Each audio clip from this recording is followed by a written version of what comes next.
South of San Francisco, hidden among the Santa Cruz Mountains, sits one of California's most beautiful secrets. 16 acres of formal gardens, a 54,000 square foot Georgian mansion, 654 acres of pristine watershed land. Today, hundreds of thousands visit Filoli each year, wandering through garden rooms that seem lifted from an English country estate, marveling at interiors that Hollywood chose to represent ultimate wealth and power. But this wasn't always a place strangers could enter. For nearly 60 years, Filoli belonged to just two families.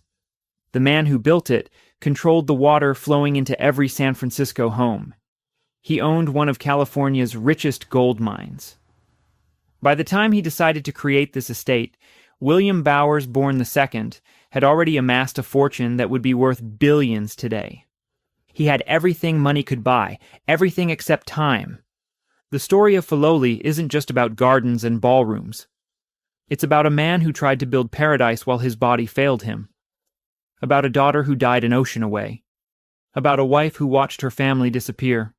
About the heiress who saved what they created. 4 members of the Bourne family are buried on this property. You won't see their graves on the public tour. Before Filoli became a symbol of California's golden age, before it represented the last intact peninsula estate from that era, it was something else entirely. It was supposed to be a place to grow young. Instead, it became the place where an empire ended. This is the story of how California's most beautiful estate was built, who paid the price, and why it survived when so many others didn't. Chapter 1. The Empire's Heir. William Bowers. Bourne II never expected to inherit anything. He was 17 years old in January 1875 when his mother summoned him home from Cambridge University. The telegram arrived without warning. His father's estate was collapsing. The family fortune was evaporating. Come home immediately. The young man who boarded the ship in England had been raised in luxury on San Francisco's Nob Hill.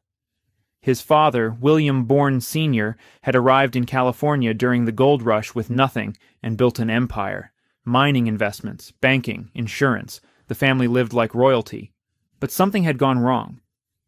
William Sr. had acquired controlling interest in the Empire Mine near Grass Valley in 1869. For a few years the operation thrived. Then production dropped. The ore seemed to be running out. Water flooded the deeper shafts. By 1874, the mine was barely profitable. That July, William Bourne Sr. cleaned a revolver in his Nob Hill study. The gun discharged. Whether it was accident or something darker, the coroner couldn't say. He died from the wound. His son was studying classics at Cambridge when it happened. The estate that young William inherited was a mess. His father's investments had been leveraged against each other. The Empire Mine was failing. Debts were mounting. At 22 years old, William Bourne II faced a choice: let everything collapse, or fight. He chose to fight. The mine everyone said was finished still had something. William was certain of it. The problem wasn't the gold. It was how they were getting to it. Most mining engineers believed you couldn't profitably work below 1,200 feet.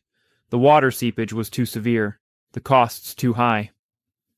William pushed deeper anyway. He brought in his cousin George Starr, a 19-year-old who understood mining technology. Together they reorganized everything. New pumping systems, better drilling equipment. They hired Cornish miners from England, men whose families had worked tin and copper mines for generations. These workers knew how to handle water. They knew how to work hard rock. For several years, the Empire Mine barely broke even. Operating expenses consumed almost everything. But William kept pushing the shafts down. 1,500 feet, 1,800, 2,000. By 1884, the mine was profitable again. Over the next 4 decades, the Empire Mine would produce nearly 6 million ounces of gold. It became one of the richest mines in California history. The young man who'd been called home from Cambridge had saved his family's fortune and built something even larger. But gold wasn't enough. In the 1890s, William turned his attention to something every growing city desperately needed: water. San Francisco's population was exploding. The few natural springs and wells couldn't keep up. Private water companies fought brutal wars for control. By 1890, one company had emerged as the monopoly: Spring Valley Water Company. William began buying shares. The Spring Valley Water Company owned vast watersheds in San Mateo County. They controlled Crystal Springs Reservoir. They had the power of eminent domain, meaning they could seize land and water rights for the public good while operating as a private, profit-making enterprise. It was one of the most powerful monopolies in California. By 1908, William Bowers Bourne II was president of Spring Valley Water Company. He controlled the water supply for hundreds of thousands of people. He set the rates they paid. He decided where pipes would be laid and which neighborhoods would get service first. The arrangement made him spectacularly wealthy. It also made him spectacularly unpopular. San Francisco residents paid 24 cents per 1,000 gallons. Los Angeles, with city-owned water, paid 10 cents for the same amount. Newspapers ran cartoons depicting Spring Valley as an octopus strangling the city. Editorial writers called for public ownership. William didn't particularly care what newspapers said.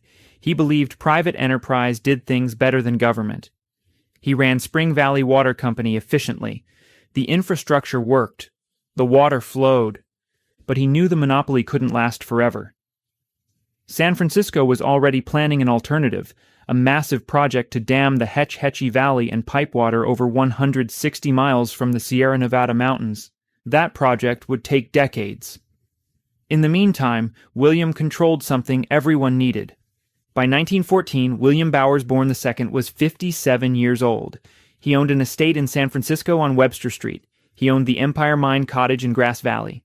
He owned Muckross House in Ireland. He had investments in gas companies, banks, real estate. He had everything a Gilded Age industrialist could want. Except a country place near San Francisco where he and his wife could escape. A place to entertain. A place to garden. A place to, in his words, grow young. He began looking at land on the San Francisco Peninsula. The prices were reasonable. The earthquake of 1906 had driven many wealthy families to build estates outside the city. The Crockers were there. The Coles. The Carolans. William wanted something different. He didn't want to be visible from the road. He wanted privacy. He wanted land with water. In 1914, he found it. 654 acres in Woodside at the southern end of Crystal Springs Reservoir. His own reservoir. His own water company's land. The perfect location. He called his architect, a man he'd worked with before. A man who understood both grand statements and California practicality. Willis Polk answered the call. Chapter 2, The Perfect Valley. The land William Bourne purchased sat on the eastern slope of the Santa Cruz Mountains, looking down toward a valley that held two massive reservoirs. Crystal Springs Reservoir was no accident of nature.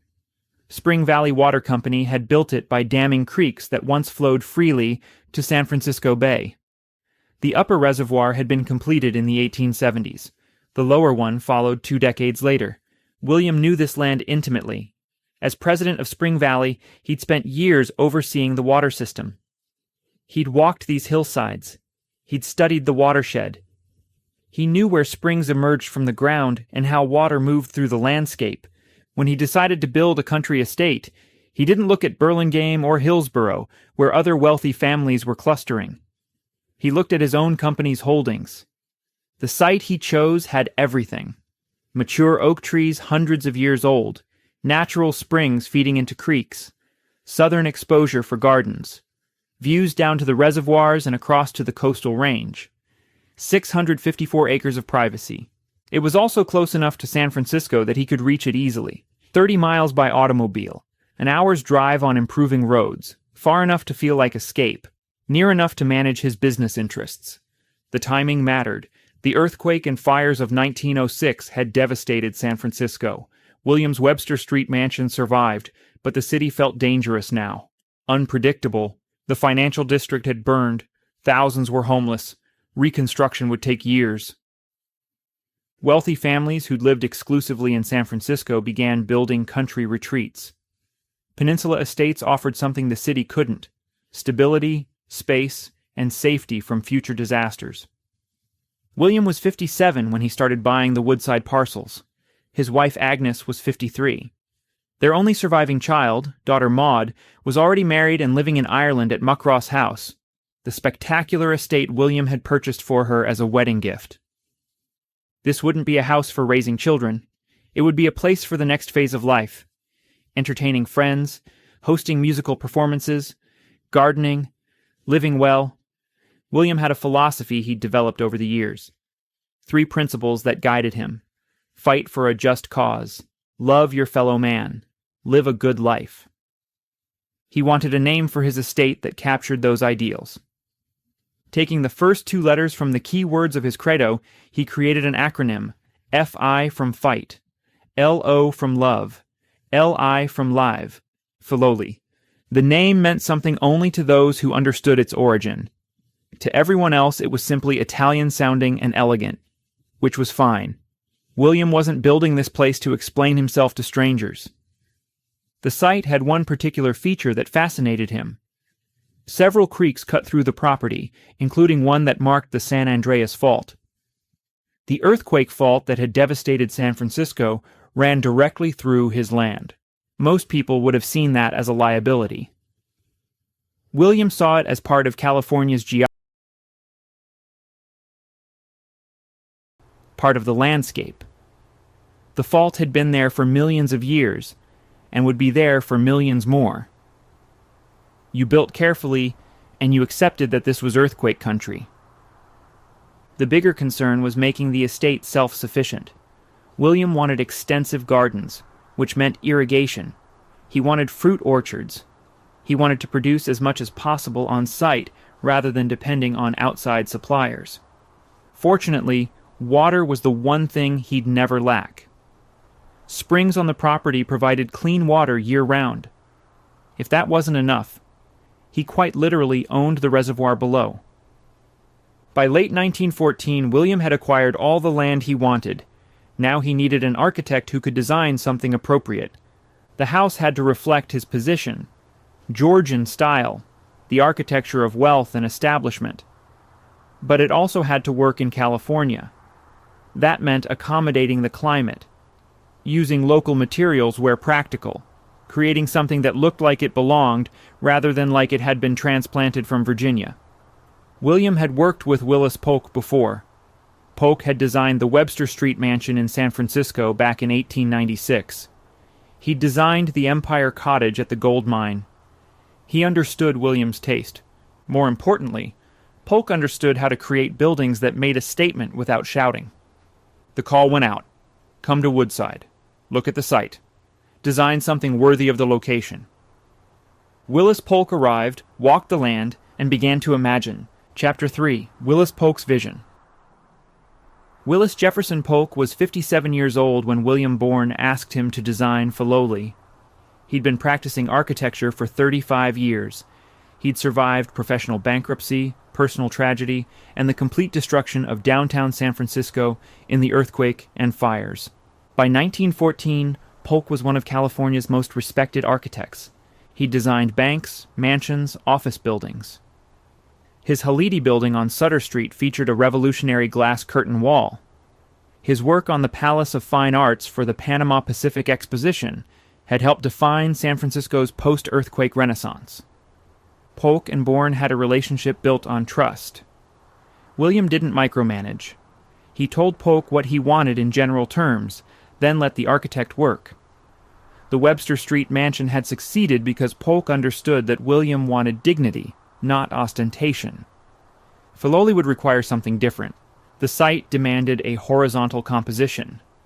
Building up would look ridiculous on this sprawling property. The house needed to spread across the landscape, anchoring itself to the hillside while taking advantage of views. Polk chose Georgian Revival as the primary style. Symmetry, balance, brick construction, the architecture of colonial Virginia and England, traditional, establishment, conservative. Exactly the image William wanted to project, but California wasn't Virginia. Polk made critical adaptations. Instead of slate, he specified red clay tile for the roof. The color and material belonged to California's Spanish missions. The tiles could handle the climate and looked appropriate on the landscape. He designed in Flemish bond brickwork, alternating headers and stretchers, creating a subtle pattern. More interesting than common bond, more expensive. The kind of detail that separated serious architecture from mere building. The plan centered on a grand transverse hall running perpendicular to the entrance. This created an enfilade, a series of rooms opening one into another along an axis. From the reception room, you could look through the drawing room into the dining room and glimpse the library beyond. European palaces used this technique to create drama and demonstrate wealth. Polk deployed it at Filoli to make the house feel larger than it was, and to frame views through the building.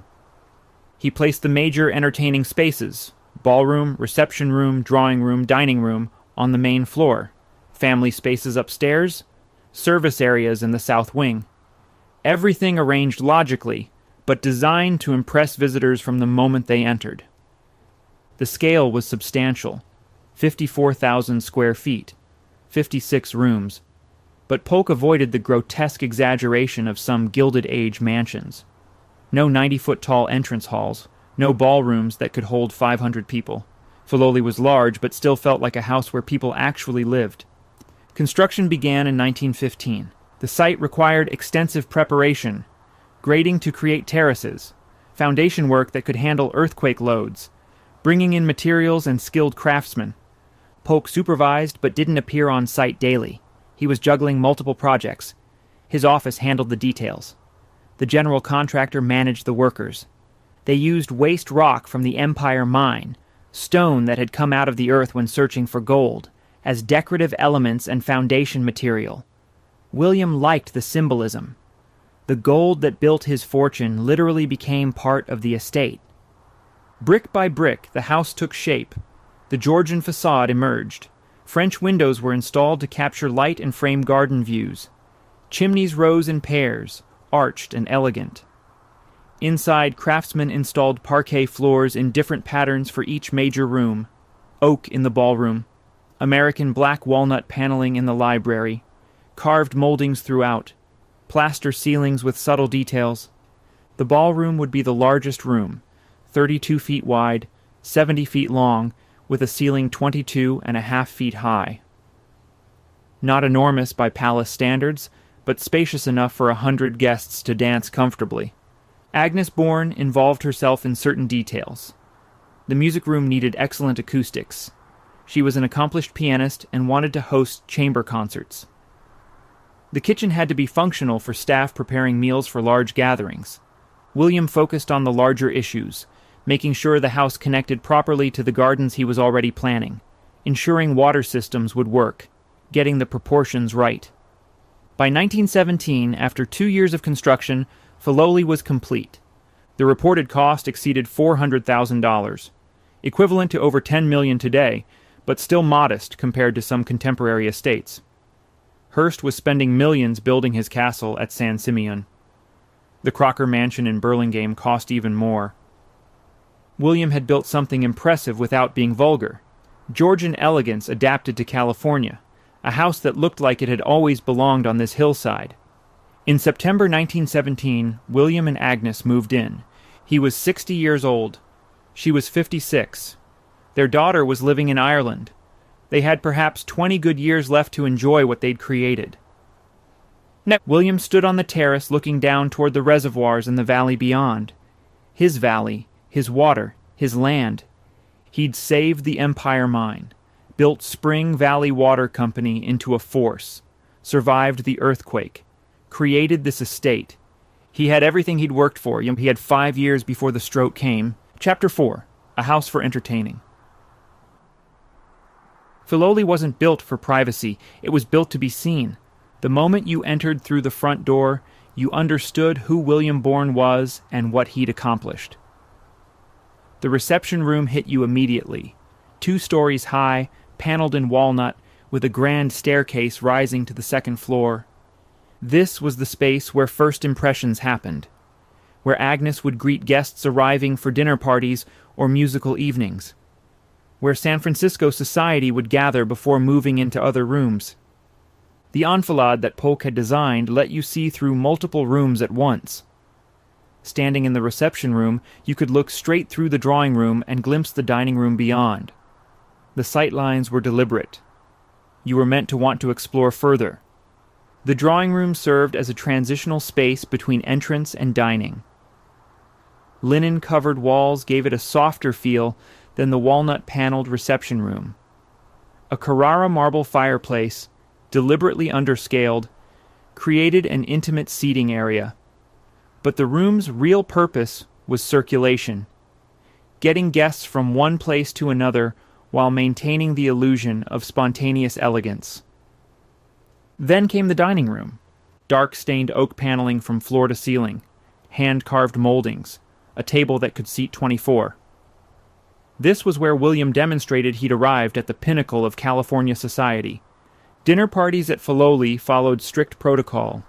Guests dressed formally. Multiple courses appeared in careful sequence, prepared by staff in the kitchen and carried through the butler's pantry. Agnes would seat people according to status and strategy, who needed to talk to whom, which business relationships needed cultivating. The room's formality reinforced the message. This was serious entertaining, not casual hospitality. But the ballroom exceeded everything else. 70 feet long, 32 feet wide, with a ceiling that soared 22.5 feet. The scale was breathtaking. Parquet floors in quarter-sawn white oak. Walls painted a pale water-green color, trimmed with gold leaf on the moldings. 2 massive chandeliers hung from the ceiling, modeled on the ones in the Hall of Mirrors at Versailles. Crystal and gilded bronze. They weren't reproductions. They were interpretations, scaled appropriately for the room. The fireplace dominated the far end. Baroque styling in Machiavelli marble, with ormolu decorations showing Hercules and the Nemean lion. The kind of fireplace that belonged in a European palace. This room was Agnes's domain. She was a patron of the San Francisco Symphony and Opera. She hosted chamber music performances here. Her piano stood ready. Guest musicians would perform. Audiences of 50 to 100 would sit in careful arrangement, listening to music echoing off the high ceiling. The ballroom could also accommodate dancing, wedding receptions, debut balls for society daughters. It was the single most impressive space in the house, designed specifically to demonstrate that Filoli could host events that matched anything in San Francisco proper. But here's what visitors didn't see: the machinery that made it all work. The butler's pantry connected the dining room to the kitchen. Here, staff had access to everything they needed. A walk-in safe for storing silver, an electric call board showing which rooms needed service, a dumbwaiter for moving food and dishes between floors. The kitchen itself was utilitarian but massive. A 17-foot-high COVID ceiling helped dissipate heat from cooking. Industrial stoves, work tables, storage. During large events, staff prepared as many as 9 meals a day. Breakfast, lunch, and dinner for family upstairs, plus separate meals for servants, plus whatever the event required. Up to 35 staff lived and worked at Filoli at various times. Cooks, housekeepers, maids, groundskeepers, chauffeurs. They worked 14-hour days with 1 day off every 2 weeks. This was standard for wealthy estates of the period.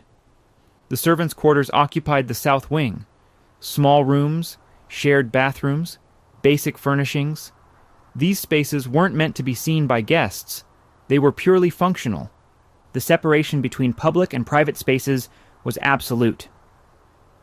When the Bournes entertained, guests experienced elegance and luxury. They didn't see the work required to produce it. William and Agnes hosted frequently in the years immediately after completion.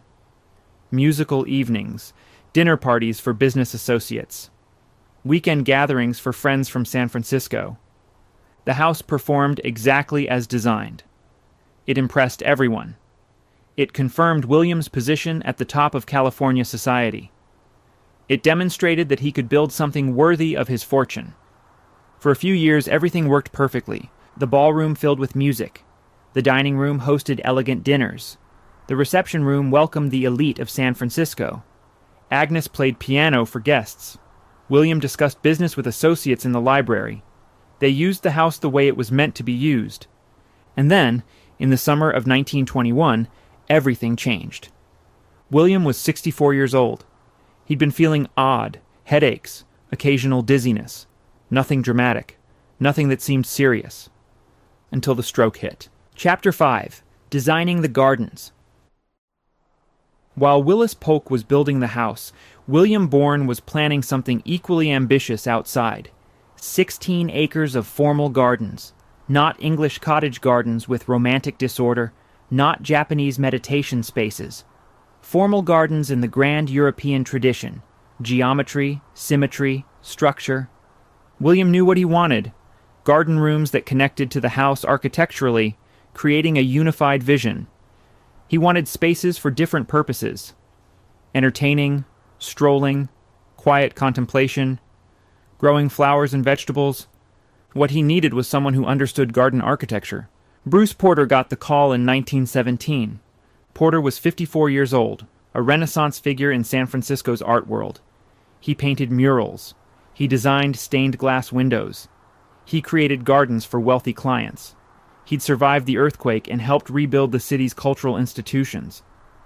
More importantly, Porter understood how gardens should relate to architecture. He'd studied European estates. He knew Gertrude Jekyll's work in England. He understood Italian Renaissance principles, using walls, hedges, and geometric patterns to create outdoor rooms. William and Bruce walked the land together. The site sloped gently upward from the house toward the hills. Perfect for creating terraces and changes in level. Natural features, mature oak trees, rock outcroppings, could be incorporated rather than removed. Porter's vision took shape over months of planning. The garden would extend south from the house along a central axis. A series of enclosed spaces would open one from another, creating progression and discovery. Brick walls would define some areas. Clipped hedges would shape others. The formality would be absolute. This wasn't meant to look natural. It was meant to look controlled. Nature bent to human will and artistic vision. But Porter was the architect. He drew the bones of the garden. Someone else would make it breathe. Isabella Warren entered the project in 1917 as the horticulturist. She was 48 years old, from an established California family that had lost its fortune in bad mining investments. She and her sisters had started a floral design business in San Francisco, creating elaborate arrangements for society events. Bella, everyone called her Bella, had an artist's eye for color and a plants person's understanding of what would actually grow. She'd worked on gardens throughout the Bay Area. Wealthy clients trusted her judgment completely. At Filoli, Bella's role was specific. Choose every plant, coordinate seasonal color, ensure the garden looked perfect year-round. She worked within Porter's structure. He specified where hedges would go, how tall they should be, where paths would run. Bella decided which species to use, what colors would appear in which seasons, how to create the layered effect the garden needed. The partnership worked because both understood the assignment. Porter provided the architecture. Bella provided the living art. Work began in 1917 and continued through 1922. This wasn't something you completed in a single season. Creating a mature garden required time. The first major space visitors encountered after leaving the house was the sunken garden. Porter designed it as a rectangular space sunken below the surrounding grade, with a reflecting pool at the center. The pool measured 8,000 gallons, substantial enough to create real reflections, to feel like a significant water feature. It was lined to prevent seepage. Water lilies were planted to provide both tropical and hardy varieties blooming at different times. Bella flanked the pool with panels of lawn and planted twin olive trees. Japanese yew hedges enclosed the entire space, clipped to perfect geometric shapes. The sunken garden made a statement. We control water. In California, where water meant power and water meant wealth, an 8,000-gallon ornamental pool was pure luxury. William charged San Francisco residents by the gallon. Here at Filoli, water existed for beauty. From the sunken garden, the axis continued upward through a series of walled enclosures. The high place, the woodland garden, the rose garden. Each space had its own character, its own purpose, but all connected through Porter's architectural framework. Brick walls were crucial. They created microclimates, protected plants from wind, provided structure for espalier fruit trees. They also prevented visitors from seeing the entire garden at once. You discovered each space by moving through it. Porter designed a bowling green, a perfectly flat lawn for lawn bowling, the English game William enjoyed. Clipped hedges surrounded it. No flowers here, just geometric precision.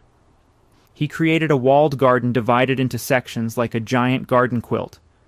Bella filled these sections with seasonal displays that changed throughout the year. Spring tulips and daffodils, summer roses and salvias, fall chrysanthemums. The colors rotated, but the structure remained constant.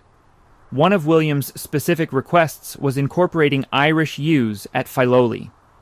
These columnar evergreens grew vertically, creating living architectural elements. William had purchased Muckross House in Ireland for his daughter, and the estate there had spectacular yews.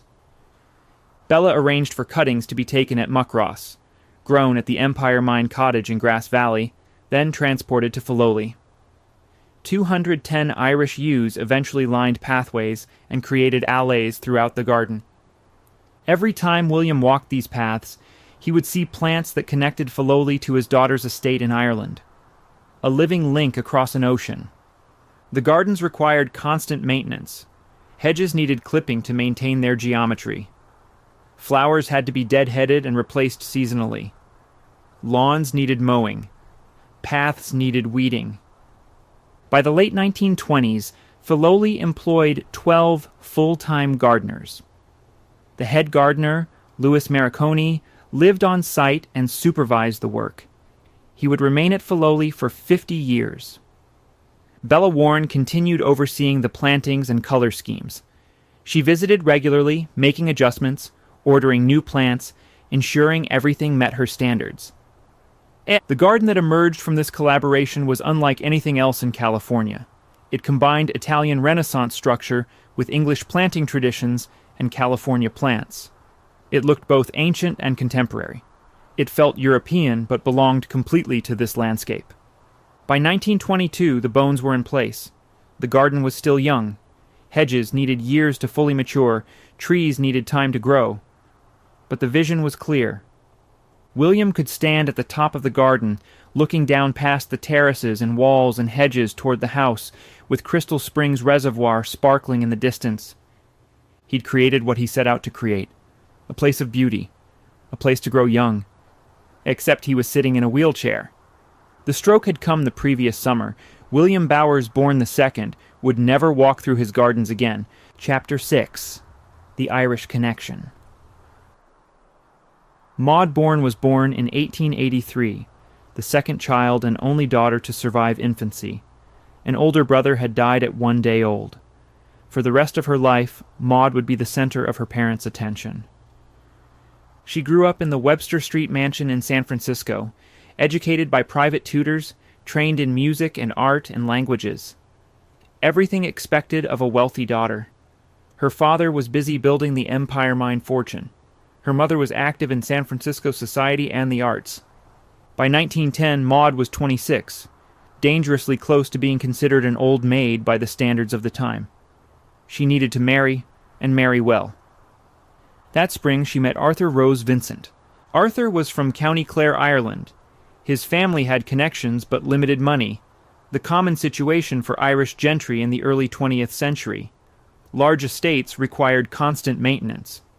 Agricultural rents were falling. Many Irish families were land-rich and cash-poor. Arthur was 44, 18 years older than Maud. He'd been married before. His first wife had died. The courtship moved quickly. William and Agnes liked Arthur well enough. More importantly, they wanted Maud settled. The wedding took place in March 1910 at St. Dominic's Church in San Francisco. It was a major society event. The Bournes spared no expense. For a wedding gift, William did something extraordinary. He purchased an entire Irish estate. Muckross House sat on the shores of Muckross Lake in County Kerry, Ireland. The house itself had been built in the 1840s, a substantial Victorian mansion in Tudor Revival style. The estate covered 11,000 acres of spectacular landscape, mountains, lakes, ancient forests. It was exactly the kind of property Arthur's family would have owned generations earlier, but could no longer afford to maintain. William bought it outright and deeded it to Maud and Arthur. The price was never disclosed publicly, but the purchase made international news. An American mining millionaire had bought a piece of Ireland for his daughter. William also promised to pay the annual costs of running Muckross, roughly $65,000 per year, plus an additional $25,000 allowance for Maud and Arthur's personal expenses, equivalent to several $1,000,000 today. Maud wouldn't have a title. Arthur wasn't nobility, but she would live like Irish aristocracy. The young couple moved to Muckross. They settled into estate life. Arthur managed the property. Maud became involved in local community affairs.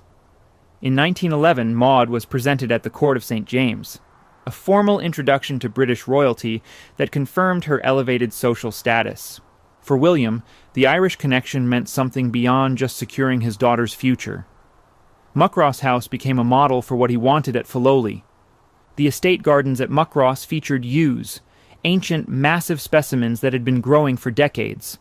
William arranged for cuttings to be taken so identical plants could be grown at Filoli.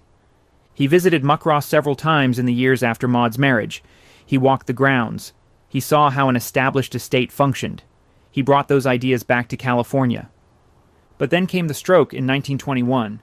William woke one morning at Filoli feeling wrong. Numbness in his face. Difficulty speaking. Agnes called for doctors immediately. The stroke was severe. At 64 years old, William's body had betrayed him. He survived, but the damage was permanent. His left side was partially paralyzed. He needed a wheelchair.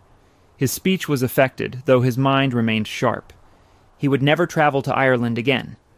For a man who'd spent his life in motion, managing mines, overseeing water systems, building estates, confinement to a wheelchair was devastating.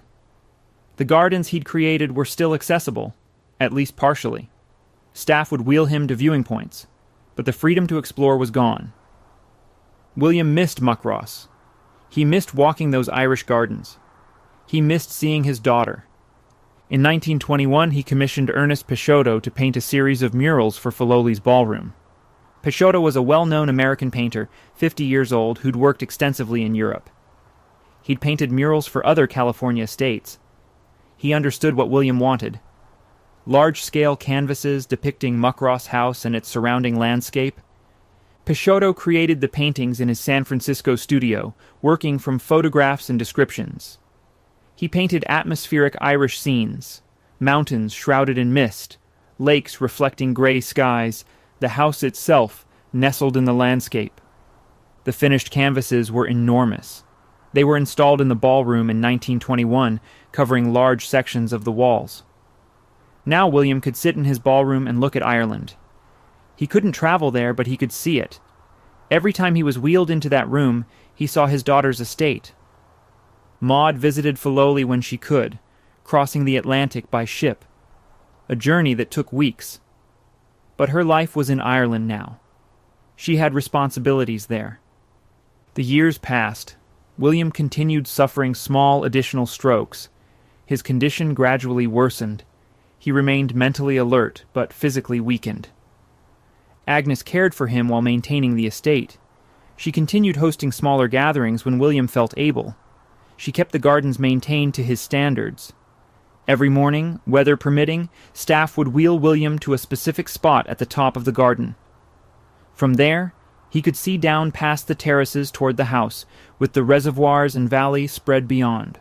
His valley, his water, his creation. He sat there, unable to walk, looking at what he'd built. In 1929, a telegram arrived from New York. Maud had been traveling back to Ireland after visiting friends in Manhattan. She'd caught pneumonia during the voyage. By the time the ship docked, she was gravely ill. She died in Manhattan on November 18th, 1929. She was 45 years old. William and Agnes were devastated. Their only surviving child was gone. William was too weak to travel to New York for the funeral. Agnes went alone. Maud's body was brought back to California. She was buried in the family cemetery on the Filoli Estate, next to the infant brother who died at birth. After Maud's death, William began selling his holdings. The Empire Mine went to Newmont Mining Corporation. He was putting his affairs in order. He'd built an empire, created Filoli, secured his daughter's future in Ireland. Now his daughter was buried in the garden, and he was trapped in a wheelchair. The Irish connection that had meant so much became a source of pain. The ballroom murals showed a place he'd never see again, where his daughter had lived and would never return from. William lasted 7 more years. Chapter 7. The Stroke. The summer of 1921 started normally at Filoli. William was 64, still managing his business interests despite spending more time at the estate. Agnes was 59, increasingly focused on the gardens. The house and grounds were complete. The gardens were maturing beautifully. Then one morning, William couldn't get out of bed properly. His left side wasn't responding correctly. His face felt strange. When he tried to speak, the words came out slurred. Agnes immediately called for doctors from San Francisco. The diagnosis was clear: stroke. Significant damage to the right side of his brain, affecting the left side of his body. In 1921, there was no effective treatment for stroke beyond rest, and hoping the patient didn't have another one. Doctors could do nothing but wait and assess the damage. William survived the initial event, but the paralysis remained. His left leg was weak enough that walking was impossible. His left arm had limited function. His speech was affected, though he could still communicate. His mind remained completely clear, which meant he understood exactly what had happened to him. A wheelchair became permanent. The man who'd saved the Empire Mine by pushing deeper when others said stop. Who'd built Spring Valley Water Company into a monopoly. Who'd created Filoli as his masterpiece. That man was now confined to a chair, dependent on others to move him. For someone as active as William had been, this was its own kind of death. The house required modifications, ramps where there had been steps, wider doorways to accommodate the wheelchair, arrangements for staff to assist with daily needs. The gardens became both salvation and torture. William could still be wheeled outside. Staff would take him to specific viewing points, places where the paths were level enough for the chair to stop safely. Every morning, weather permitting, he asked to be brought to the high point of the garden. From there, he could see down the terraces toward the house and out to Crystal Springs Reservoir beyond. His reservoir. His water company's infrastructure. The valley he'd controlled for years. He could see it all, he just couldn't walk through it anymore. Agnes adjusted to her new role. She'd always been active in the estate's development, but now she became essential to its operation. She met with gardeners. She made decisions about plantings. She managed the household staff. She also became William's primary companion. They'd been married 40 years. She'd seen him build an empire. Now she watched him diminish. But William wasn't ready to give up completely. He commissioned the Muckross murals for the ballroom, enormous paintings showing his daughter's Irish estate. If he couldn't travel to Ireland, he'd bring Ireland to Filoli. He continued managing his business interests, at least the parts that didn't require physical presence. Associates came to Filoli for meetings. He read reports. He made decisions. But his body kept betraying him. He suffered additional smaller strokes over the years. Each one took something more. Agnes became his eyes and legs for the gardens. She'd walk the paths, then return to describe what she'd seen. Which flowers were blooming, how the hedges looked, whether the gardeners were maintaining the standards William demanded. She also took over the social aspects of the estate. William couldn't host large gatherings anymore, but Agnes could invite smaller groups. She held musical afternoons. She hosted garden parties where guests could admire what William had created. The estate's gardens had become locally famous. Garden clubs from San Francisco requested permission to visit. Agnes carefully controlled these visits, allowing select groups to tour but maintaining privacy. She was protecting what William had built while he sat in his wheelchair, unable to fully enjoy it. By the mid-1920s, William's condition had stabilized at a new, diminished level. He could sit, he could communicate, he could be wheeled to viewing points. But he would never walk again. Staff developed routines around his needs. Morning wheelchair trip to the garden viewpoint. Afternoon rest. Evening time in the library or ballroom, depending on whether Agnes was hosting. The man who'd controlled so much now controlled very little. He couldn't choose when to move from room to room without assistance. He couldn't walk through his own garden. He couldn't travel to see his daughter in Ireland. What he could do was watch. Watch the gardens mature. Watch Agnes manage the estate. Watch his business empire continue operating under new management. In 1929, the telegram about Maud arrived. William was 72, wheelchair-bound, when he learned his only surviving child had died of pneumonia in Manhattan, too weak to travel to New York, unable to attend her funeral. Agnes went alone, then returned with Maud's body for burial at Filoli. After that, something changed in William. He began systematically disposing of his holdings. The Empire mine sold. Spring Valley Water Company negotiations accelerated. The city would purchase it the following year for $41 million. He was preparing for the end. Agnes understood. She'd been watching her husband die slowly for 8 years. The stroke hadn't killed him, but it had begun a process that couldn't be stopped. Staff continued wheeling William to his viewing spot each morning. He'd sit there, looking down at the gardens and out to the valley beyond, thinking whatever thoughts a man thinks when his empire is ending. Agnes would come find him after a while. They'd sit together quietly. 49 years of marriage. Most of it had been good. The last decade had been hard. She was 73 years old. She was tired. In January 1936, Agnes fell ill.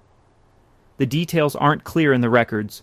Possibly pneumonia, possibly heart failure. At 75, her body simply gave out. She died on January 20th, 1936. William was now alone at Filoli. His daughter was buried in the garden.